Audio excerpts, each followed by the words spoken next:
It's our show.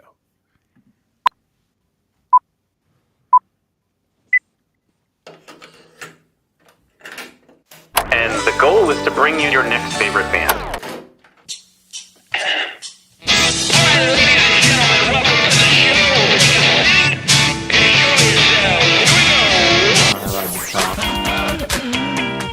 Sweet, that intro is my new favorite band. That's phenomenal. I'm so excited to be on. Yeah. I heard a rumor that you might be able to play that song live today. You heard correctly. Yes. Excellent. So, good enough for Robert. I don't know when I rock out here on your next favorite band and show. and listen, it's going to be everybody's favorite band. Phil, you weren't supposed to make me get all... God almighty, But this Phil. is why we do it. Like, seriously. I gotta gather myself. All right, go ahead. Okay. Welcome to your next favorite band. That's both the show title and our promise to you. We here at Stereophilia Studio are tireless in our pursuit of finding incredible, genre-defiant artists who are either a hot, up-and-coming band or a group that has been delivering for years but have flown under the radar. For the feelers and the seekers, tonight we have experiential, atmospheric, noirtronica, Lia Menaker. Each month, we will bring you live streams, audio podcasts, and perhaps even a live concert where you can listen to the stories and hear the music of artists personally curated by us based on what we feel will be worthy of your time.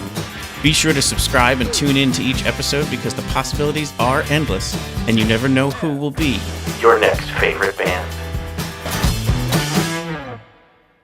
Hello, everybody. Welcome to the show. I am your host, Philip Reese, joined here by guest co-host Galen Deary. What's up, y'all? And you are listening to Your next favorite band podcast. Perfect. That's one of the best transitions ever. Well, Galen, did you know that you've been part of the opening show credits for about, I think, a year and a half now? Maybe Dude, two. I saw that. I was like, that was like the best moment ever from our best memories of just like hopping on. And That's right. That might have been the first time that we like That's actually exactly right. talked and met in person. 100%. I'm so glad that that's on your show, man. Absolutely. No, it was such a fun moment. But yeah, that's been out there for a bit. I was actually thinking about it just recently that that was the second iteration. There was like a first version that lasted for, I want to say like a year and a half, and it's probably been another year and a half. We're just a little over 3 years of the show. It's probably time for another new opener, but hopefully there's another Galen Deary moment that I can include in it. Dude, you let me know. I'll be there, man. Thank you so much for doing this show, bro. I'm stoked to be on. I'm honored to share in this moment. How are you feeling, Phil? I'm feeling fantastic. I mean, what I've really come to enjoy is actually, I've definitely, obviously, like, no one wants to listen to me talk. They want to hear musicians talk. And I've loved trying to pair a musician who's been on the show before, who's a good match for the musician that's coming on tonight. And that's what tonight was Lia Menaker is our guest tonight. She's going to be everybody's next favorite band. And when I was listening to her music, there's an element and a quality to what she does from a looping standpoint. And when you do a solo show, you do a lot of that. So you're going to be able to way better understand what she's doing there and comment to it and ask questions and so on. So I'm excited for those parts because I get to be part of the audience in those moments. Hell yeah. No, I'm excited. She's definitely going to be one of my next favorite bands. And yeah, I'm excited to go exploring her whole rig. Every single looper has like a looper, like every single person who does looping technology has a completely unique rig. They call it a rig, you know, how you put your gear together to make it work for you. Yep. And so I always love picking people's apart. So yeah, I'm excited to dive in here. Yeah, I'm sure she's going to love talking about it too, because that's the other part I've learned is when the musician gets to be like tech nerdy, they tend to love it. So like that's the other part too is you know, we'll stand back and let the two of you chat about that. But yeah, we never get the chance to chat about it. That's the thing. It's and like, that's what we're going to do tonight.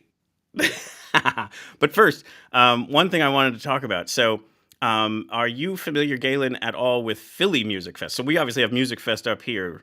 And then there's this event in October. It's actually coming up in like 2 weeks.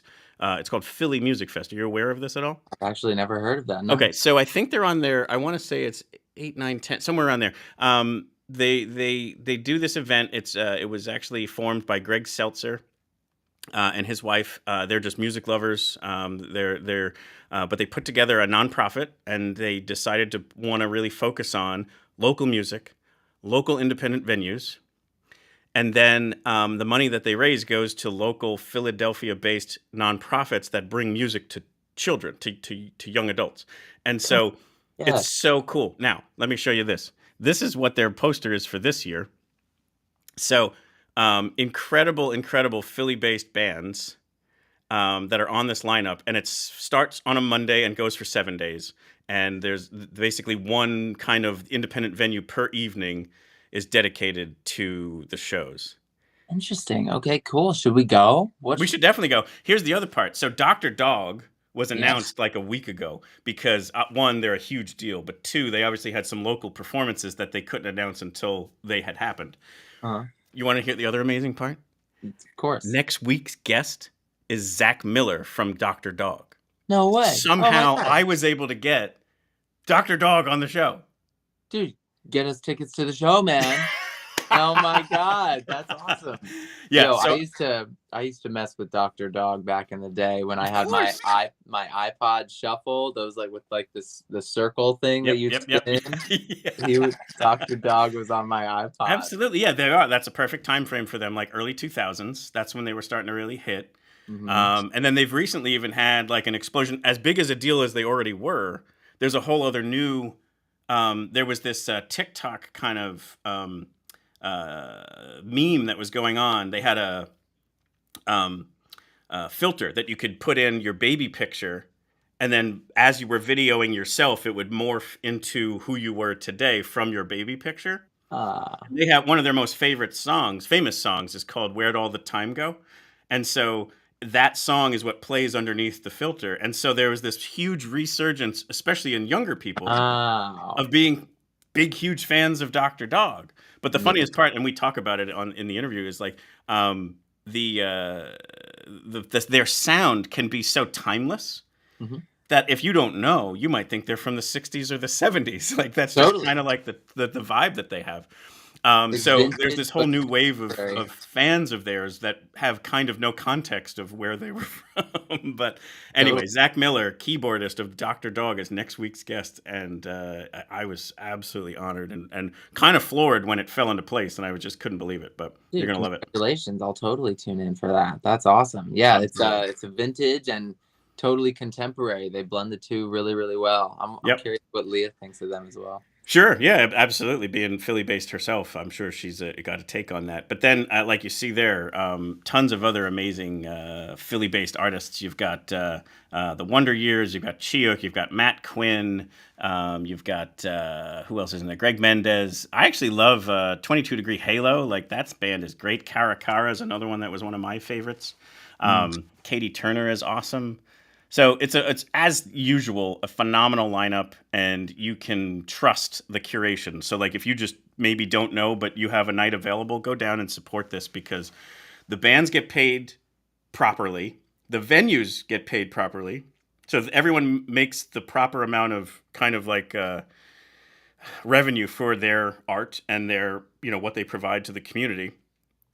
And then whatever's left over, whether it's from sponsors or from ticket sales or from T-shirt sales or whatever, it all goes 100% because it's a nonprofit that puts it on to the local nonprofits. There's 8 of them. Last year we interviewed Greg Seltzer, so if you're interested, you can go check out that interview. He details all of it, but basically they don't keep a nickel. It all goes to the 8 nonprofits that, again, each one of them is bringing music to children within the Philadelphia community. And his whole point about that is he wants that to bring who's going to be on the stage in the future at Philly Musikfest. So it's kind of like, the feedback loop, if you will, in a good way. So amazing that people are inspired to do work like that, especially around the arts and around music. And then just extending that gratitude to you, man, as I always have, of just like highlighting that and even giving energy to that and trying to pull more people into that space of supporting people who are of that essence, of that mission, of wanting to give back to people who may be less fortunate than them, but want to expose them to a beautiful moment like a show. Absolutely. Well, thank you. You've always been very kind about that, but it honestly is the greatness of musicians like yourself and like tonight's guest, Lia Menaker, as to why this works so well. So let's get to the guest. So as usual, we're going to play some music here. This is literally released yesterday. So yesterday, brand new music and a brand new video, and both are gorgeous. And we're going to play this. The track is called "I'm Still Here" by Lia Menaker, and then we'll bring her on the show. Yes. I've tasted all my dreams, shared I love yous with so many people who meant it, but others pretended, hung me out to dry. I've lived so many lives, it seems, richer than a king, things I thought I'd never be, an eagle in flight and a man on the streets. But if I ask you who it is that you see now, when you look into my eyes, would you see that I'm a new man, reborn from the ashes of my life? And I know nothing else matters, not the pain or the struggle. Let my spirit kill my fear. I'm still joy, I'm still here.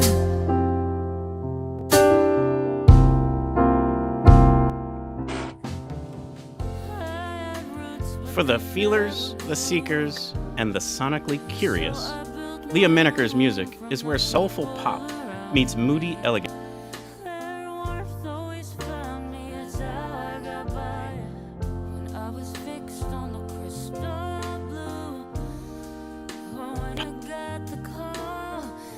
Pop and R&B edge.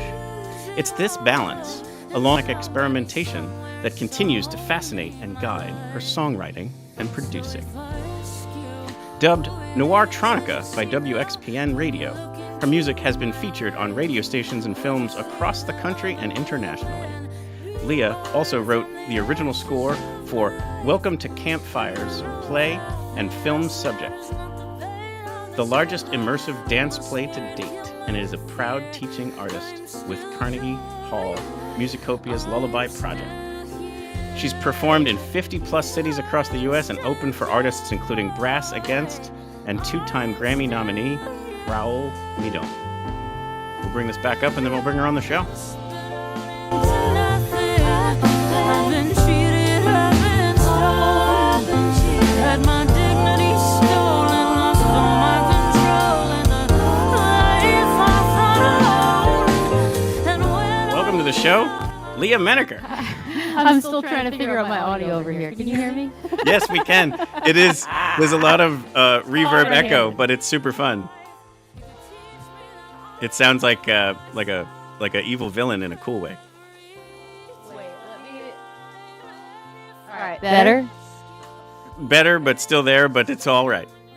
All right, let me just take. I'm sorry, y'all. Let me take off this one thing. This is my life as a looper. This is me. It's actually Restream because it's such a unique and different software that we were trying to make it work, and Lia was such a good sport in trying to make it work there. I think it's better Is now. that better? Well, it's still there. Okay. Well, we'll go with it. We'll go with it. So anyway, what an awesome video. We've got obviously great images of you. We've got great images of... Did you put a call out, or are they all friends with people just having their hand kind of grace the wall or whatever? Yeah, I was walking around one day thinking, what do I want to do for this video? And I just like put my hand on a wall and was like, that's it. That's like the feeling of struggle and of community lifting you up. And then I'm like, community, I gotta get other people's hands. So I just started, it was like 2 weeks before I did it. I just started emailing and, socials and harassing people. And eventually, yeah. It was also amazing how similar people did it. Like, once whatever prompt you gave them to go record, there was like 90% of them kind of did it in the same fashion. Yeah, I said, drag your left hand across a wall like so, and send it. Yeah. Some people still manage to do it incorrectly, but we fit them in. No, We not fit them in anyway. incorrectly. It added to the. I mean, Right. if you think about just nature, there's like always that percentage that's going to be, slightly doing it their own way.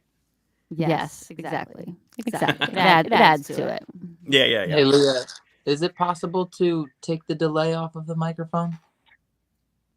There shouldn't be any delay. Do you still hear it? We do. I think there's something on here that's doing it. Hold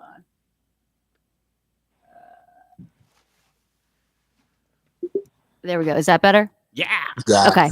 I thought it was that. Yeah. Okay, cool. I sound There was normal this now? yes. There was this Okay. little beep boop, and then it was gone. I'm glad we just did it because, we didn't want to go for an hour with that. I know what that's like, Yeah, no, but listen, it's awesome. But Yeah, and so you need back on if you need to perform with something like that. You could turn it Okay, back. cool. No, I'm good. but a beautiful track. Like we're obviously going to dive into some other songs of yours, and there is this, I think, wide range of diverse sounds of what's in your catalog. And I don't know that one, to me, admittedly, kind of only became familiar with you prepping for Musikfest. So when I was really diving into your catalog, started in, say, May or June.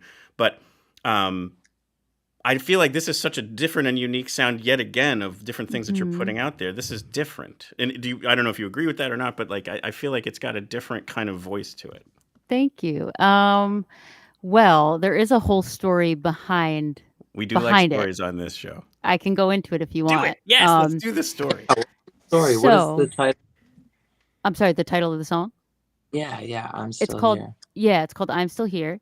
And out of respect for the person, I'll try to be as specific without being specific as I can. But basically, I was contacted by a mentor of mine about a year and a half ago. And I hadn't talked to him in 20 years. And he is from the musical theater world. So that might explain a little bit of the feel of the song. That was my upbringing was in musical theater. And but yet it doesn't. You do have tracks that sound like they could be on Broadway, or as when I grew up on Long Island, they called it Broadway. The emphasis was all in the wrong spot, but I loved them anyway. But this one doesn't quite hit where it's like 100%. Thank you. Which isn't theater. which isn't supposed to be something good or bad, but for some reason, which is a I whole get other it. story. I am always like, it's not theater. I don't know why. I grew up in theater. Like I love theater, but I don't know. It's weird. But so he called me and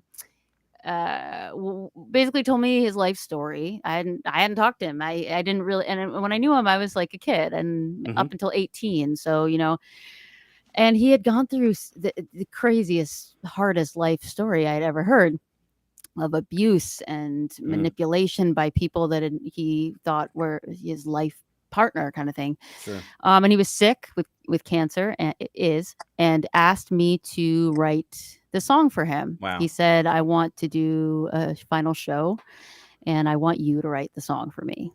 And so I was honored. It's like, I think every musician's dream to do something meaningful for someone with music. And there it is. And I can make this person's life feel that fulfilled by doing it. And so I was so excited. I was like, let's do this. And I took words right from his mouth for like, he kept, every time we talked, he kept saying things like this and this, but you know what? I'm still here. And I would always hear this mix of sorrow and incredible joy and gratitude, like a complete 50-50. And so I wanted to capture that and basically the chapters of his life, but it was very important. He wanted it to be a song that was like positive, uplifting, like this should happen, but I'm still here. Am I allowed to curse? I just do. Okay, cool. And so I wrote the song, and over the past year,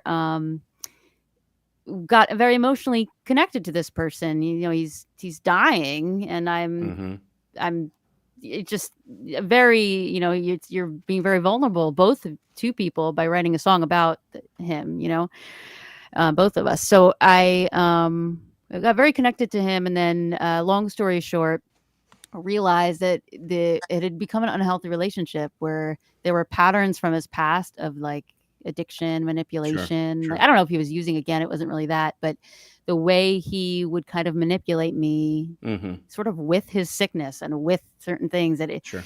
became clear I had to like kind of set up a boundary, and then Mhm. he acted like a different person when I did that, and it Wow. really hurt. So anyway, long story short, I wrote the song, but I had to reframe it because I'm like, I can't sing this song about this Mhm, mhm. person with that end result with him. Like it's. And my friend really sat down and helped me. She's a therapist, so she Sure. knows what she's doing. She's like, let's listen to the song. Like, I'll tell you what I first think of. And she's like, this song is your song. Like, you're still here after all the stuff he did to you. And Sure, like, sure, sure. and then I was like, oh, this is for all the people I know and the people everyone know that have been either are addicts or have been through a struggle, and they either can't come out, or maybe they did come out and you're celebrating, or Yep, maybe yep. it's about you being stuck in that struggle. And I mean, this was like 2 weeks ago where we reframed it. It was very recent. So Wow. yeah, so that's how the song came about. And because it came about that way, to answer in a long story, because we have the time to, Sure, sure. to answer your question. Mhm. Yeah. I think that gave it a different feel because it was really for him, Right, so. right. And that's obviously still there too, but it's a Yeah. pivot. It's so funny. Like I actually have a musician friend of mine who struggles with this song they wrote for their husband who passed away from drug overdose. And there's this point about like I think there's a chorus in there where it says, "I'll always be by your side." No, it's not that song. It's this other song that was like their favorite one. "I'll be faithfully by your side."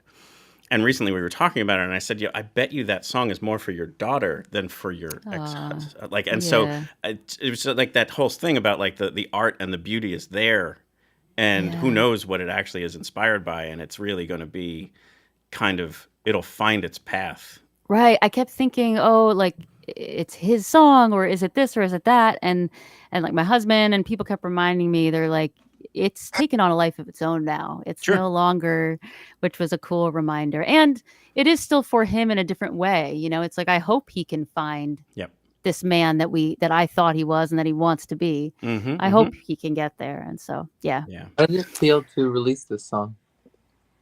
It feels, you know what?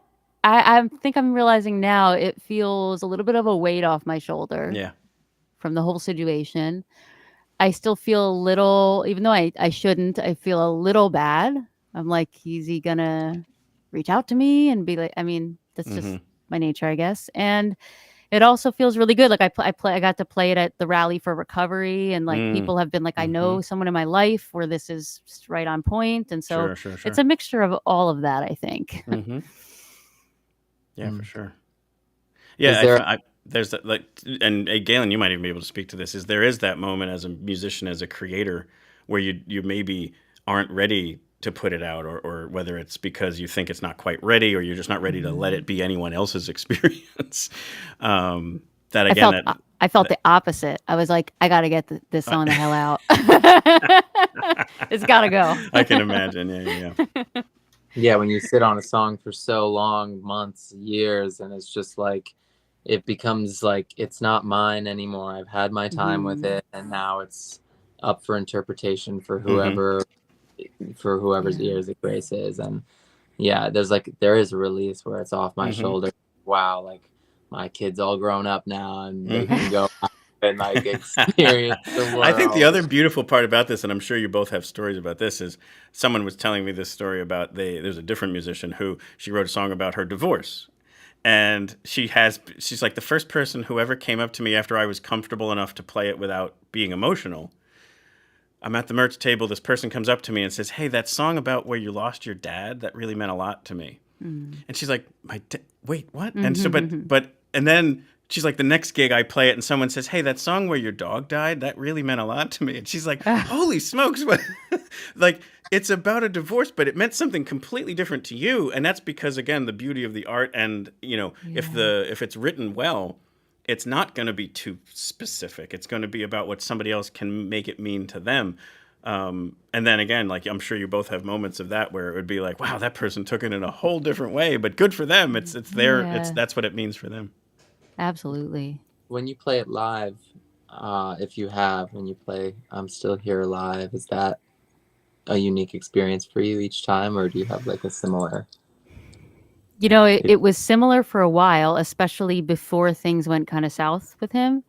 And then all of a sudden I noticed, like, when things first happened, the next time I played it, I was like choked up at it.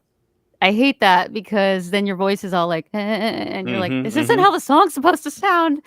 And everyone's like, it's better because you're connected to it. But then it was fine. And then I sang it like just last week. And I was like, I think because everyone had been really vulnerable sharing their songs that day. And then Sure. all of a sudden it was like I was choked up again. So I don't know. We'll see Mhm. how it is today. I might just cry on your show. Yeah, Well, that's I listen. Whatever happens, happens. We'll roll with it. what did you say? Oh, Caitlin, what were you What saying? is the choked up? What happened for? Sorry, it's cutting out. Oh no, you're okay. When you choke, when you have that moment, Yeah. what is in your head? What is in your heart? There's not. I say it's probably all in my heart because I'm like, what's going on? You know what I Mhm. mean? In my heart, I've never thought about that. That's a good question. What is in my heart? I think I'm still sad. I'm sad because I had a moment when we first connected, and part of me is also like, gosh, am I stupid? Because I was like, wow, someone can call you up from your past and you can just decide you love each other and you haven't spoken in 20 years. But I mean, he would say really deep things like, when you die, when I die, you're gonna be by my bedside. Like, it was really like, it was very, I mean, and so I feel messed up in the head about it still, Sure, like sure. I know that I've been manipulated, but Mhm. it also isn't. My husband said something really good about it. He was like, listen, he's drowning, and when someone's drowning, like, what do? You grab whoever's there and you pull them down with you. Right. So I think it's layered. Like, it's not like none of it was all fake and he was just lying. I think there is still some love there, and so that's where I get choked up and confused a little bit. Yeah, and Even there's though I some broken know trust and such. So broken trust, yeah. and it breaks this idea of like I want to still believe that someone, like, I felt like I was watching him die, which is a very intense and Sure. powerful Yep. Yep. thing. And then all of a sudden this happened, and I'm like, for someone to use their like physical illness to manipulate To you, weaponize it, yeah. even if he didn't mean to, is hurtful. I've never Sure. had that happen to me. Yeah. The position to be in, because then you feel this guilt if you don't, but then you're servicing yourself and disregarding your own sense of integrity. And how do you navigate this thing? But I imagine that, like, him being in a mentorship role, you're being like initiated as as an artist to, like, oh, I am not lower teacher student right now. Like, this is an offering that he's requested, that I said yes to, and like, you're stepping out of these roles. So I'm curious about this song, and maybe for you and music in general, is like, what's the healing that's taking place between you and this person, or you and your music? These are some good questions. I'm like, I'm getting healing right now talking through this. Okay, cool. so what is the healing that's, say, like, summarize that again? I feel like it was great and then I lost it. So the initiation that you went through with this person and changing the dynamic of your relationship to them, how has music been the healing modality for you? How has it changed your relationship to this person? And how has it changed your relationship to your music? In so many ways. I feel like I could talk about this for a while, so stop me if it's like taking up too go much ahead. time. But we could always just do part 2, Lia Menaker. And then I could get my looper to work. I would love that. But I can hear myself now, so I did fix that, I think. Progress. Yes. So when he first contacted me, I was in a place where I didn't think I ever had a mentor, believe it or not.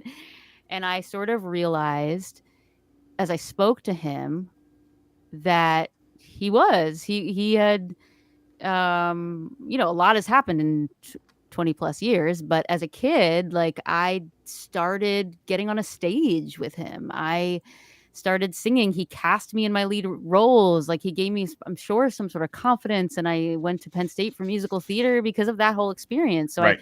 I realized, wow, this guy was a mentor, first of all. And then I realized, and then it gets complicated because I'm like, how much of this is his stuff that is still kind of mentally off? But he told me of all this stuff. He was proud of me for this and proud of me for that. And I didn't even think he really liked me that much. I always thought I was like number 4 in his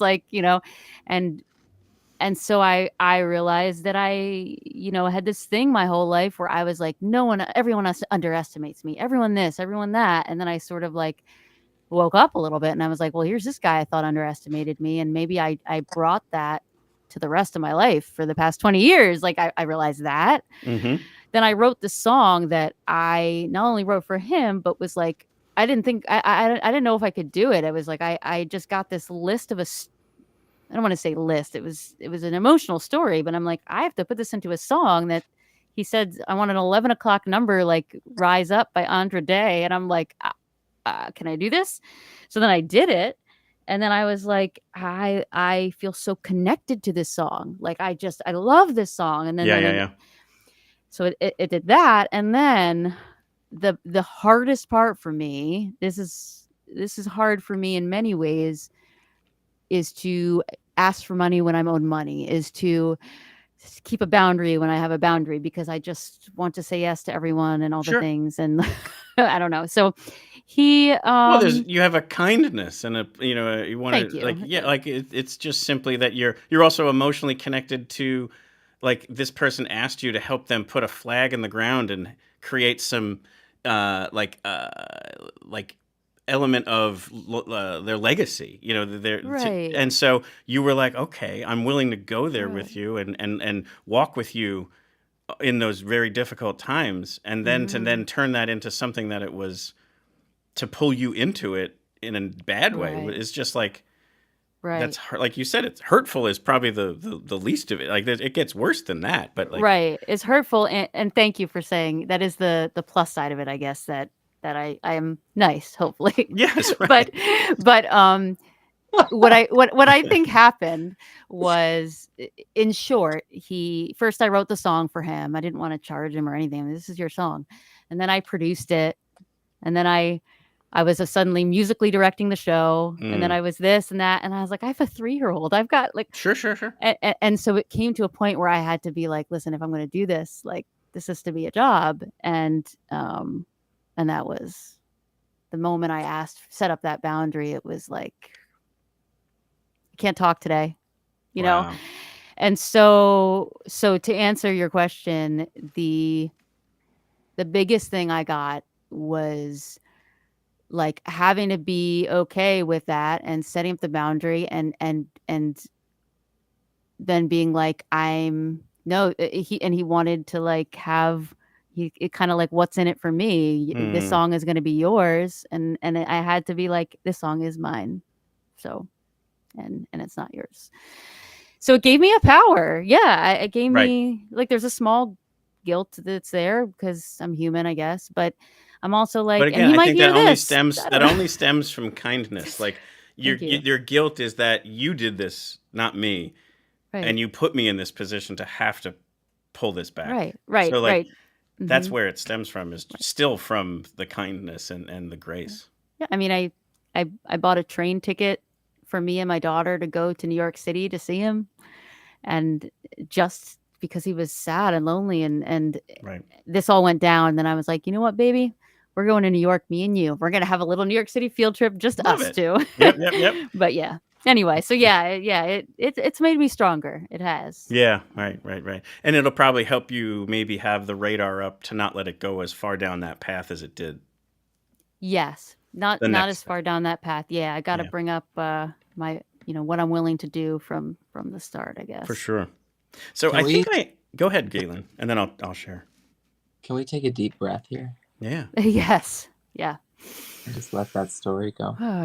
Yeah, thank you. So I think I am going to pivot. Like I think we should do a second episode where we dive more into your story, and if we can get the other tech working, cool. Because I find that we're in this kind of like esoteric world. Like maybe we just stay here and we still bring in some of your other music, but there are some other elements that this doesn't always happen. Like as I prep for someone's interview, a lot of times it is more specifics. It's you did this at this point and then this happened and this led to this song or this album and then this breakthrough or whatever. But like, so I have that, which I can save for another time.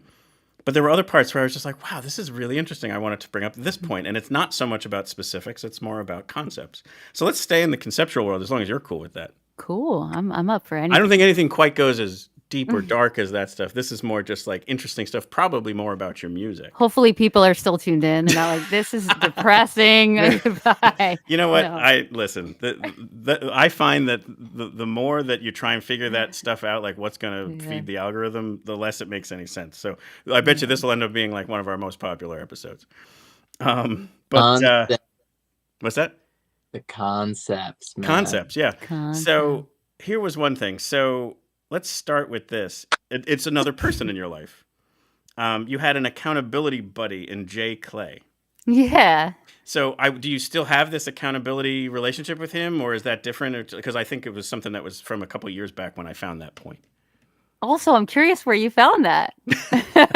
That's some good digging there. Yep. We still keep in touch. I love Jay Clay. Gosh, he's such a great guy. Yeah, you guys collaborated on I Can't Go With That There Without You. Is that right? I can't do this without you. Do this without you. Yeah, that was fun. I wouldn't say we're accountability partners. I think that once I was pregnant and having a kid, I was like, listen, I got to take some time. Sure. But we still keep in touch. Yeah. But I guess just that concept of accountability, like it's something that I've always thought about, like, why can't, and I'm guilty of it too, but most people are, like, why can't you hold yourself accountable? You always need like someone else to hold you accountable. And if you can find that person that you trust and will do it in a safe and loving way, it's so powerful. It unlocks you in a different way because you don't want to let them down. But why weren't you able to do it yourself? Anyway, that's, again, not about Lia. It's more about just the concept in general. I love that. Yeah. I completely forgot about that for a minute. We were kind of, and he's in Houston, Texas, so he's not even nearby. What was the ability for?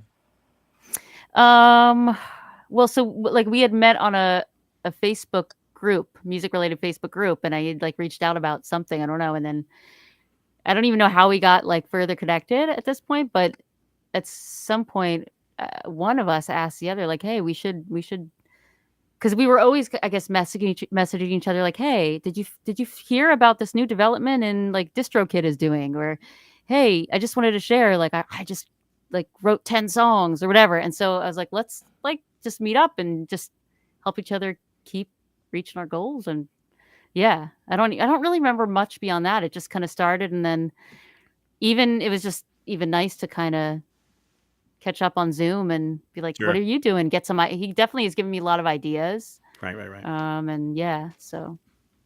Do you see a lot of people in your world that you judge could benefit from having accountability partners? Because I just to share, like, having an accountability like brother or a buddy on a specific goal like bonds two people over overcoming something that's in our way. And once you do that, we're closer, we're tighter, we can lean on each other, as well as the trust being built stronger for myself and you being a reflection of that. Do you see people in the world or your communities that would be like, oh man, I would love for that person? I do. Yeah, actually, shout out to Emily Drinker. She runs a Calliope Coalition group, which meets, I think, just like once a month on Sundays. A what? And it's called the Calliope Coalition. It's an all women artist. Yeah. So it's an all women, any woman identifying person that is in the music scene of all like levels. And it's like, let's meet up, talk shit, talk shop. Usually like they have a person come in and awesome. and like talk about a topic, like if they're a photographer in the music industry or whatever it is. And she runs it with Bo Rains, I should say too. It's not just her. And Bo and her husband run Retro City Studios. That's where they hold it. And so anyway, I say that all to say that they were just talking about that last past Sunday when they had it. That we should bring back accountability buddies, because I think they did that after one session. They were like, let's all choose a person, and I think everyone found it helpful. And Sure. yeah, so there's people out there that I think want to do it, and I feel like for me, it was weird. I don't know. After having a kid, I was like, I don't need any accountability. It's like, I have 2 hours. I want to immediately do what I've got to do. Like, I'm so motivated that Right. like, yeah. So Totally. I want to hear. You want to hear the song? I want to hear a song right now. All right. So Galen wants to hear the song. Do you want me to play a song from the catalog, or do you want to play to kind of tie a bow on this section of "I'm Still Here," or do you want to save that for the end? Whatever you think is best. What are you guys feeling? Could go I either want to way. hear you. All right, that so song? All right. he wants to hear. So this will After all that, tie I a bow probably on. Right. Let's play "I'm Still Here." Galen and I will come off screen so you can have the full. And you can hear the keys and everything? Yep, absolutely. Yeah. Awesome. All right, so we'll come off screen, and anything else. I mean, we've done a fairly good job setting this song up, so I don't think you have much more to add. I think you know more than anyone else knows. So here's Lia Menaker.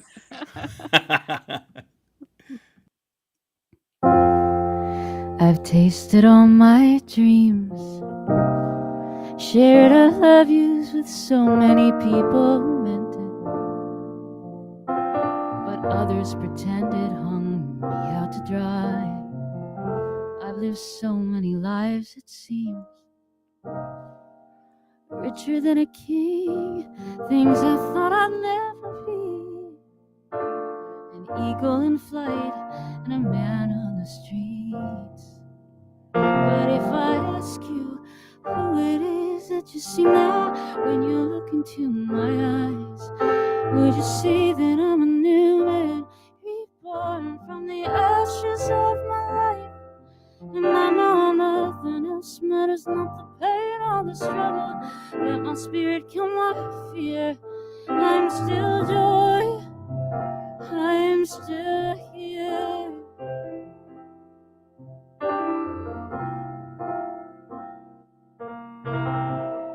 I had roots, but they never grew, so I built my own home from the people around me. Their warmth always found me, it's how I got by, but I was fixed on the crystal blue.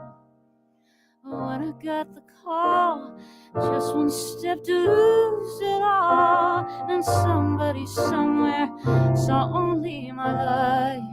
But if I ask you who it is that you see now when you look into my eyes, would you see that I'm a new man, reborn from the ashes of my life? And I know nothing else matters, not the pain or the struggle. Let my spirit kill my fear. I'm still joy, I am still here. I'm still joy, I'm still here. I've been spit out into nothing, I've been cheated, I've been stoned, had my dignity stolen, lost all my control in the life I thought I owned. And when I was drowning, I finally found that it's love and the will to survive that could bring me to tears, it could bring me to life, it could teach me that I will rise up every time. And if I ask you who it is that you see now when you look into my eyes, would you see that I'm a new man, reborn from the ashes of my life? And I know nothing else matters.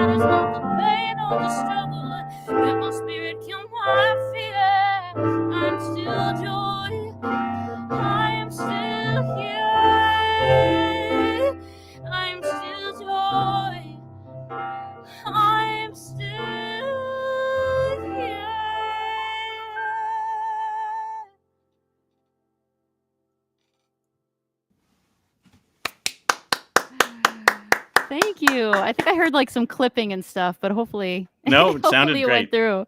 It sounded great. Okay, Joni Mitchell. Okay.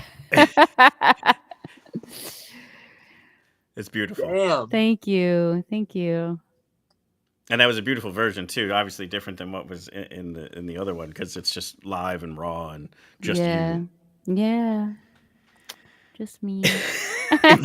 Galen's vibing with it. I love it. Dude, you know how good that feels just singing. You know how fucking when you hit those notes, when you do the runs, when you land the chord, it's just like this is exactly what is. Yeah. I'm glad it landed. So I guess this will probably be a good transition. So there's a couple different things. I'm going to get into. I found that as I was prepping for things, they're kind of a study in extremes of different things that make you you. But before we land there, one little thing that might help us transition, and I think that was a smart move that we put a bow on that because what we're going to head into is the more electronic improv-y stuff. So that's what we'll kind of pivot to the other section. But before we head there, I heard you talk about, and I loved this, when you perform at a senior home, about how the music that you play just makes these people remember things or come to life in a way that only music can do when it taps into something that is from their time frame.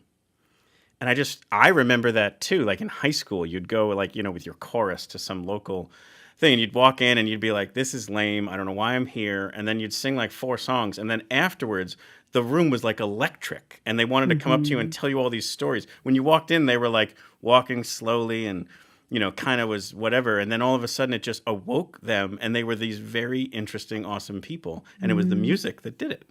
And I just wanted to maybe let you kind of share some of those experiences that you've had. Yeah. And I haven't sang at one in a while, but it's interesting because it's subtle and a lot of them are just like this the whole time. So it's like a little hard to read. But yeah. A lot of times I would do it in a memory care unit and Right. it would be subtle. They would just kind of like say a few words long. There was always like one woman in the front that was like, yes, singing along, clapping along. But what I loved about it is I used to be someone that was like, you know what, I'm more for like original music. I just want to play my music. And I feel like it taught me a lot about music because, I don't really love playing Country Roads, Take Me Home, but I love playing it when it's not like really about the song. It's about like that, like you said. Sure. I mean, I could sing like about dirt on a wall if it makes these people come to life, and I feel like that's what music's kind of about, even though we all get very much in our own ego of like, I've got to be creative in this and that, and that's all great, but that's kind of the crux of it, so the crux you're talking about there is that connection with the audience, right? And the fact that you can do it with like a song that you don't even like, you've heard so many times, is kind of like it's kind of cool. Totally, absolutely. That other side of like manipulation is a bad word, but like you're basically saying, listen, I understand you, let's meet in this area that's of common ground. I know this song, it means something to you, let's play it together. Right. And then afterwards it unlocks a memory that you want to tell me this story. I think that's cool and beautiful and awesome stuff. I can remember when that happened, and I just think that's awesome. So when I heard you talk about that, it just reminded me of that. I thought it was so awesome. Oh, thanks. Yeah.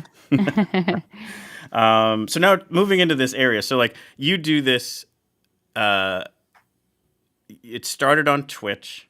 You kind of created a separate persona called Kairos. Yes. And had an O with a line through it, which was super dope too. But in essence, what you were trying to do was just create a song in the moment, in an hour or 2 hours or whatever, with prompts from the people who were tuning in.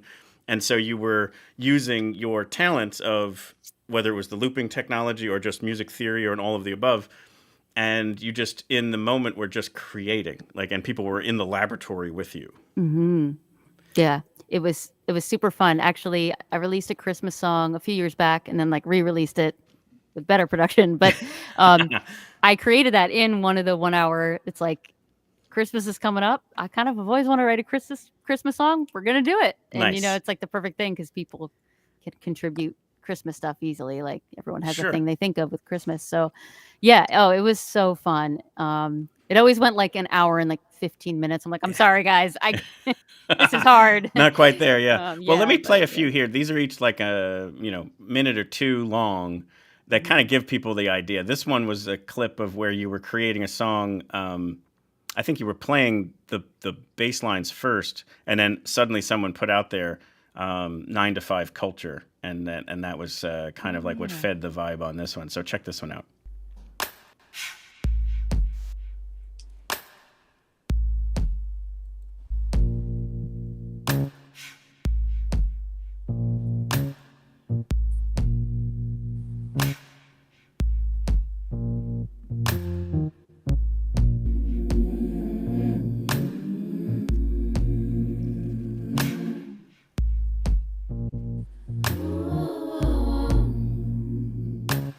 Escaping the 9 to 5 mentality. We got all these cool ideas. Let's see.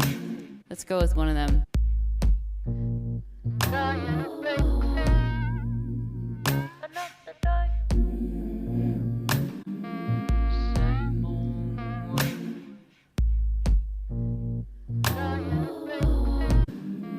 We're punching, we punch out, punching. Tell me all, what do you hate about your jobs? We can throw that all in there. Maybe I'll feel a little better before leaving here. Get up so damn early. Oh, this is so amazing.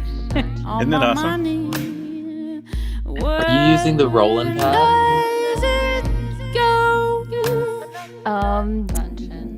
I don't even have that anymore. It was what was Not in my pockets, that's one thing I know. there I'm using like a TC Helicon something. Yeah, I have the Helicon as well.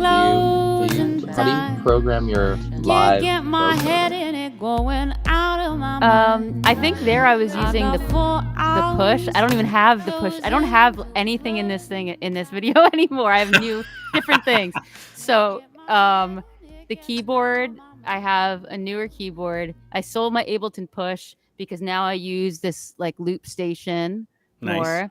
Those are The TC Helicon, I didn't fully do what I wanted with it, so I got this one instead. So that's so funny. I can't even remember how I programmed those. That's hilarious. But what I love yeah. is like you use obviously the instruments and the looping, and then you use your voice. I mean, it's so dumb to say this out loud, but use your voice as an instrument. Like you're in essence like using it as just either almost scatting, like or vocalizing, and then looping that, and then sometimes just spoken word, and then singing on top of that. Like the layering is just so fun. Thank you. And to That's how watch I in real think. time Yeah. too is just what really blows you away. Because I feel like when you listen to, and it's the third one we're going to play, when you listen to "Losing My Mind" as a finished product, you're like, oh, that's a really cool song. But when you watch it happening in real time, you're like, holy shitballs! Like that's just so fucking cool. Thank you. Yeah. Absolutely. It made me smile watching that. I'm like, oh, I miss doing that. It's fun. So let me put on a second one. This one was one I was just labeled like writing a song in 2 hours, and I wonder if it had something to do with either WXPN's 24-hour song contest or whatever. But like, this was just another one of those same kind of things. We got it. Kind of makes sense, kind of doesn't. Just how we like it. She drew me to my knees, got me begging please. Sees what she sees just for the thrill of it. The shadow that she plays. Tricks go I also love. on for There's days. times at which you amuse yourself. Like you'll do like some sort of noise, or I watch you like the loop lands right where you hoped it would, and you're like, oh, that's where. Yeah. Like, I did it. It's really fun. Yo, you're the vibe right now. Do you fuck with Tune Yards? Oh my God. Oh, stop. I saw them in like June or something at Johnny Brenda's. Oh, And I took their songwriting course, and my next album that I hope to release next year is like 60% songs I wrote in that workshop because they're amazing. Yeah. Mm-hmm, mm-hmm. Yeah. oh yeah. Mhm. But I just love these, and obviously these are all like a minute or so long, and you're doing it for an hour or two back then. So like if people were tuning in, they could really get into it. So the third one we're going to play is, was this the first time you were creating Losing My Mind, or were you just messing with it as something that was already like kind of on the table? It's like the Twitch one you're gonna play. Yeah. Yeah, that was one. I might have had like one little thing I started and then started this Twitch stream and like added stuff in there. And that's where it kind of came to life. Yeah. That's so cool. Yeah. Because this was the song that really hooked me. Like I was listening to your music, and then this one was the one like, what is going on? So anyway, check out again. This is not the song. This is like the song being pieced together. It's called "Losing My Mind."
We're doing it. That's the point I'm talking about. You're like, we're gonna keep that.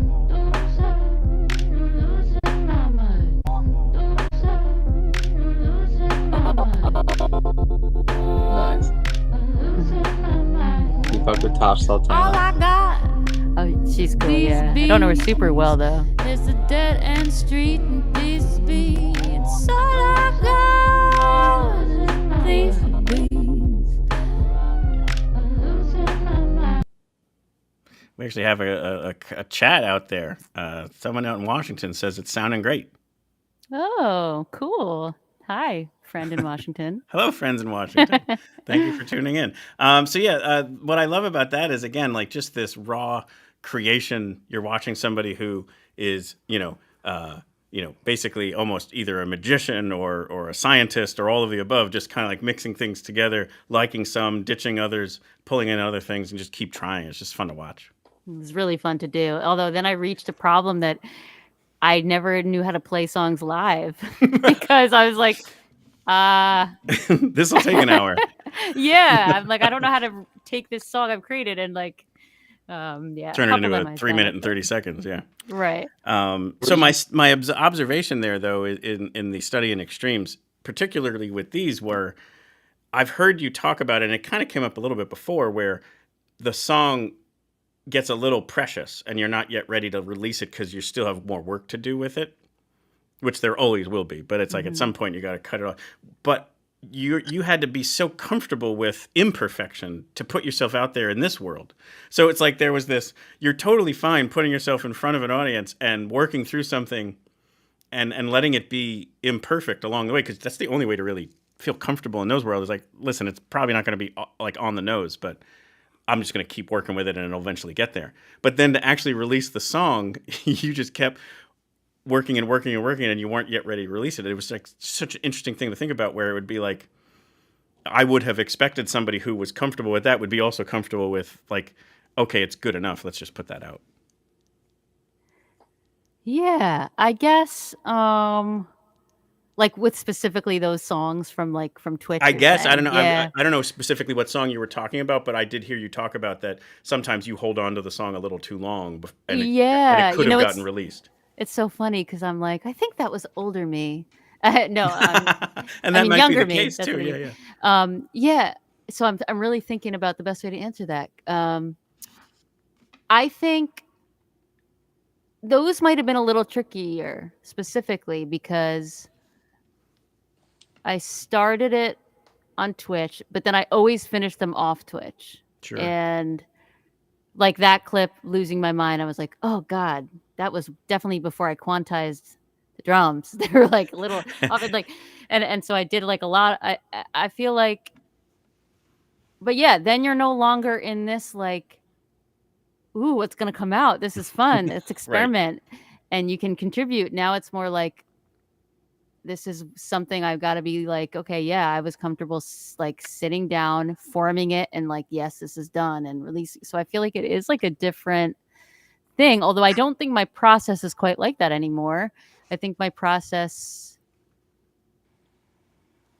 and it's changed. I'm trying to think how, like, it's more, it's not so precious. However, and I don't know, yeah,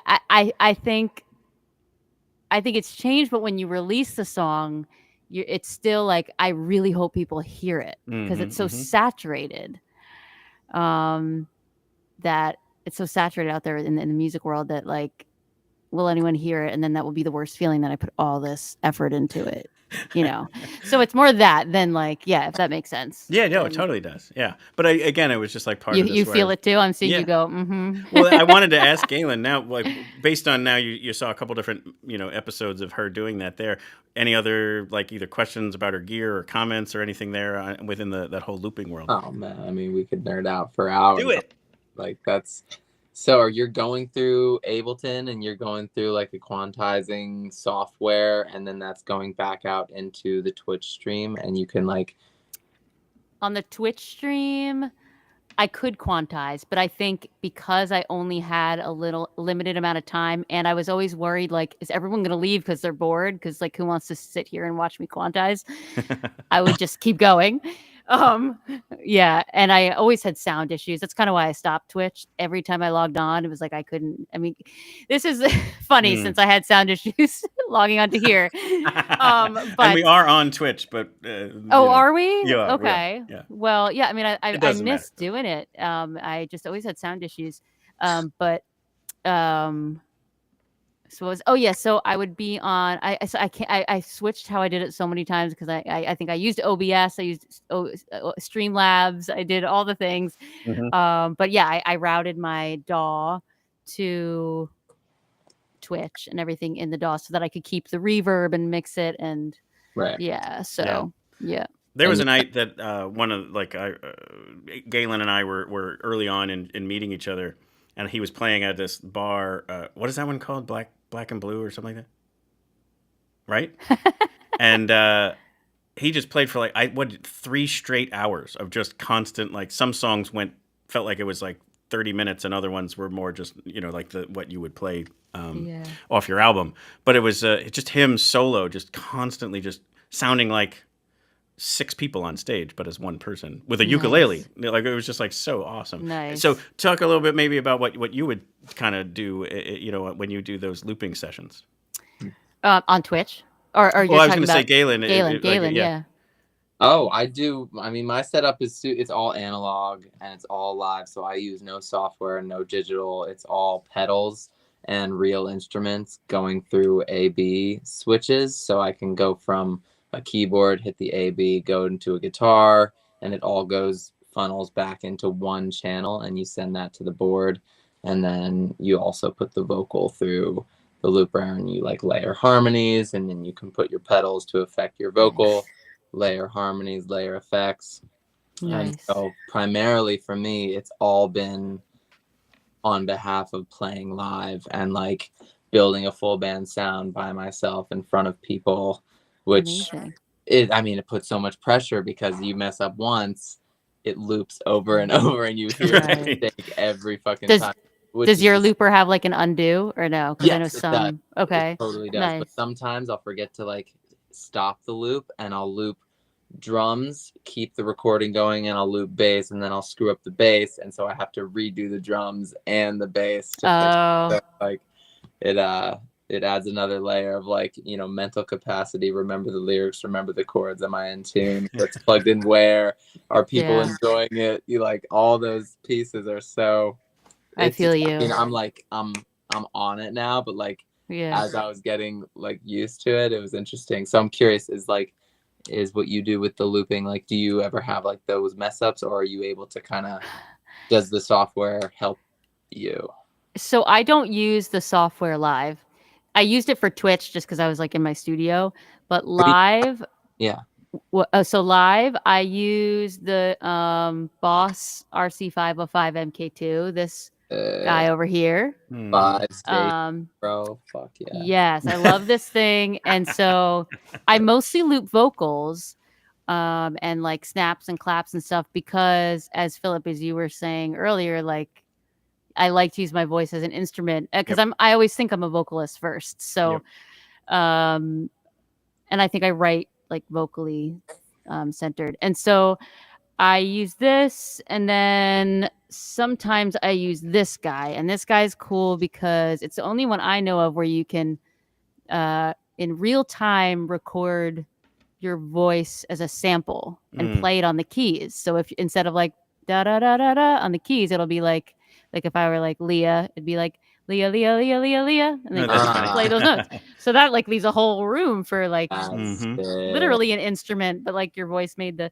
And so I wrote. So to answer your question about messing up, this looper, not only is it super finicky, but it's the only one that does what I want to do. Like it will just like not work sometimes. I'm like, cool. So I'm like, hey guys, the looper's being a diva. I mean, like I have to make up some things, and I don't know what else to do.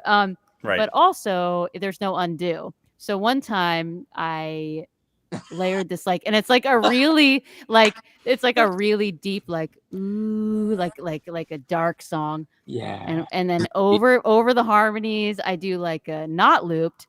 I do like a hey, like a really like primal scream, and I did it looped. So then it was just like hey, for like over and over, and I stopped and it was like, all right, guys, I don't think you want to hear that over and over, so I'm just gonna redo this whole thing. And I try to be funny about it, but yeah, things like that happen. I don't really have it as much with the Boss because I feel like I've gotten good at like how to use the undo function, and you have so many different tracks going. I feel like it's a little easier to. Yeah, do. that's super. That's an amazing refined piece of looping Oh, technology. I love it. Yeah. Do you have one, or have you used it, or? I haven't. That's been a bucket list item for me, or a Christmas list item. But yeah, I'm also a little attached to what I've been doing. So to kind of stray away or add something like another looper, like it feels like holy shit, I'm already keeping track of so much. To add another thing would be a whole like invest 2 months into building this new rig, you know, which I could do. But yeah. But anyway, I wanted to get back to your music and like releasing songs and being stoked about releasing songs, but being like let down if nobody's gonna hear them. I put all this work into it. I totally relate to that. Like hundreds of hours, like so much money, time, and energy spent, and intention and attention to detail, and to put something out that like means so much and is vulnerable, and then for it to, you know, get hate and even worse, like have nothing. Like yeah. What's that experience for you, and how do you regulate that as an artist? I don't. No.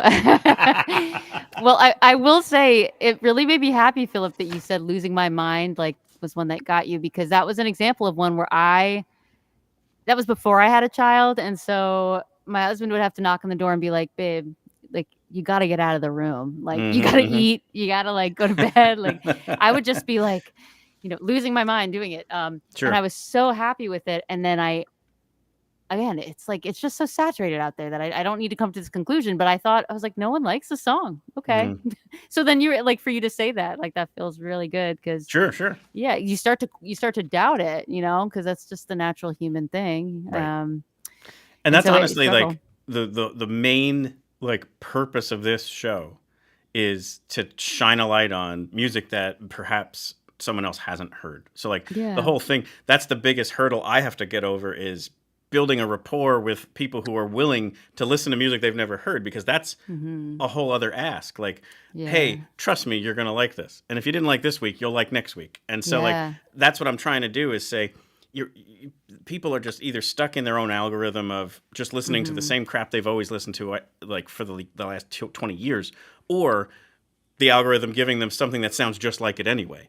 Right. What I'm trying to hopefully do is shine a light on all these amazing musicians who have something to offer. And it, to your point, it was the saturation. Like they just didn't find that song because there's just too much out there. Right, and so it's a curation effort that I'm trying to do.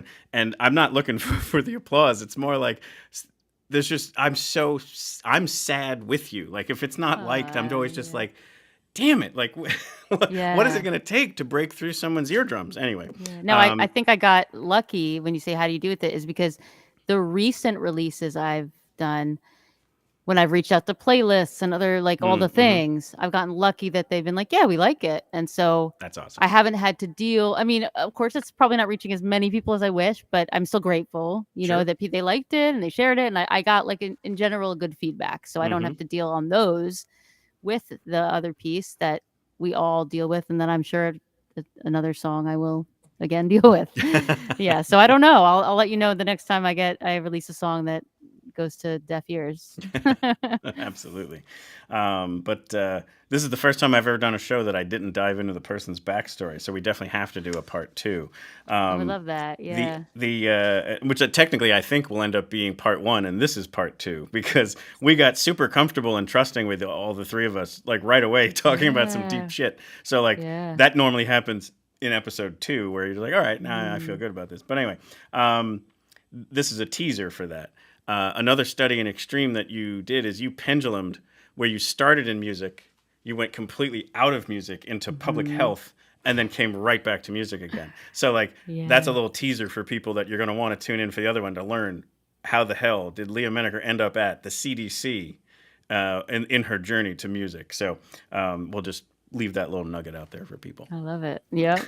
I will have a lot to say on that. Yeah, absolutely. So the one song, so we always play a song after the credits, and but I want you to maybe set it up, because I believe, if I have it right, this is one that actually came through that same journey of being part of either a Twitch or created in a short period of time that then became a finished product. The song Bubble. Yeah, I think that was might have been the first one, or no, I don't know, but yeah, that was one that I started on Twitch during COVID. That's when I was doing a lot of Twitch too, and this idea of like, what is this weird bubble we're all in right now. And I also wanted to make sure like it was fun and just like not too serious, because and then it has a very cool aesthetic in that you went with a graphic artist to do basically an animated version of the song for the video. Yes, yeah, that was really fun. Robert Bond, he nailed it. It was really, really fun to see like what I look like animated. Yes, true. Yes. But yeah, so people can tune into that. It'll happen right after the credits. But any other element of that you would want to kind of set up, or do we just leave it at that? Let's just leave it at that. Let's just leave it at that. And then again, people can tune into Lia Menaker Part 2. Yeah. But anything we can promote. So obviously we've got the song, I'm Still Here. People need to get out there and stream it and listen to it. And I can bring up your website in case there's anything else there we want to kind of speak to. So we have the I'm Still Here single out now. You have a Patreon. People can participate in that. Shoot, I need to take that off. That's old. I will again have a Patreon at some point. Okay. I paused it. No Patreon now. But live shows. Yeah. October 9th is going to be such a great night. So if people want to come out and have like an intimate experience and hear the stories, and it's a nice like songwriter in the round show at the Royal in Glenside. And then we have the shop. Buy some merch. Always got to sling the merch straight from the musician. So But and then obviously social media. Well, is Instagram the best follow to keep up on things? Yeah, I do Instagram, TikTok as much as I can. Mm-hmm. And then I'm on Facebook too. But yeah, those are the ones. Cool. Well, we'll link to all of that in the show notes. And Lia, thank you so much for coming on the show and bringing really... such a different vibe. Like, I wasn't planning on this, but this was such a fun episode. It was so different from me. So like, I really enjoyed it. You guys had some really good questions. Yeah. and you know, we will definitely continue to promote the brand new music and anything else you've got coming out. Thank you. And I'm excited for part 2 when I can like really get the sound working and loop and we're gonna do that. Stuff. Awesome. Well, thank you so much, Lia. Thank you. Me too. Blessings on the road. Later. Galen. Yes. This is how it works. But what an awesome chat. We were all conceptual and so got in our feels. It was delicious. I loved it. That was great, man. Yeah, thank you for having me on board, and anytime. And thank you for bringing that vibe and like not only that whole question about healing. Like, that's such a Galen, you know, kind of topic. I loved that. Good. Yeah. And then obviously the looping, you're a master at that stuff as well. But thank you so much for joining me on this Lia Menaker journey. Yes, sir. Until next time, and she's definitely my next favorite band for sure. I'm about to dive in right now. That was awesome. All right, Phil, let's say goodbye to everybody.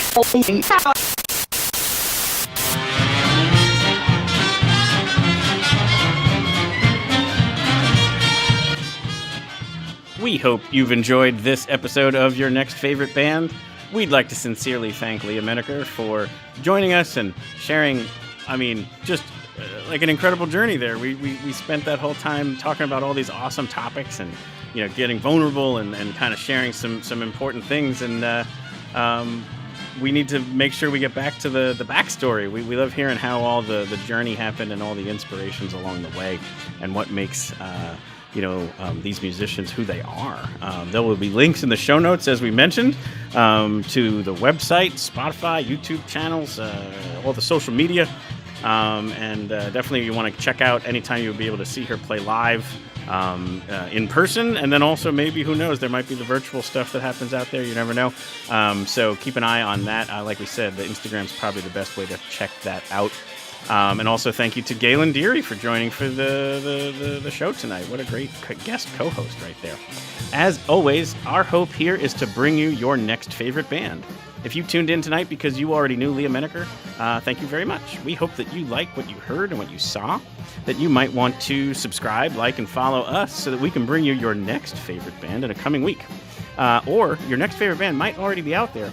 NextFaveBand.com and at NextFaveBand YouTube channel both have all of our prior interviews indexed, cataloged, and out there ready for you to kind of check out. If you want any help with that, just drop us a note. We'd love to help kind of curate it. Just let us know what kind of genres you're into, and we can point you in the right direction. Hope to see you at a live show soon. And don't forget, one more track from Lia. Here is, as started on Twitch, finished in the studio, Bubble by Lia Menaker. Cause this is all in your mind.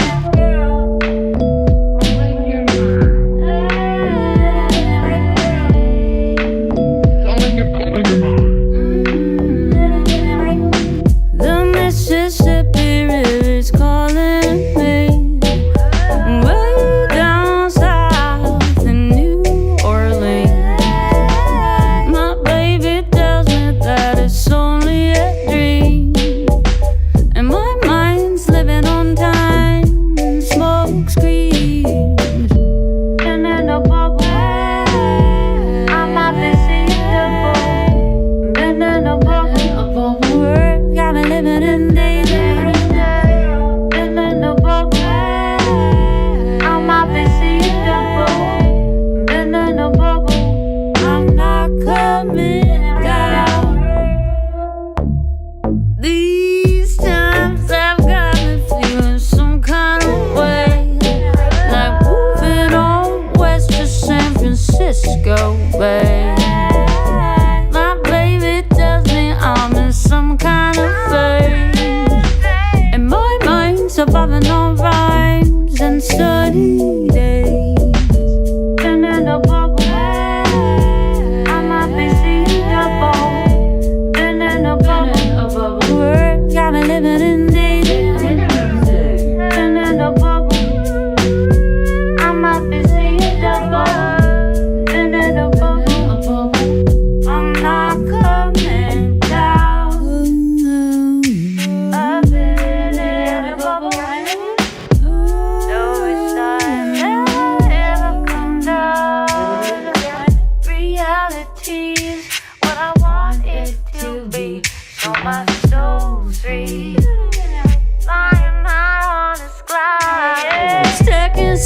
say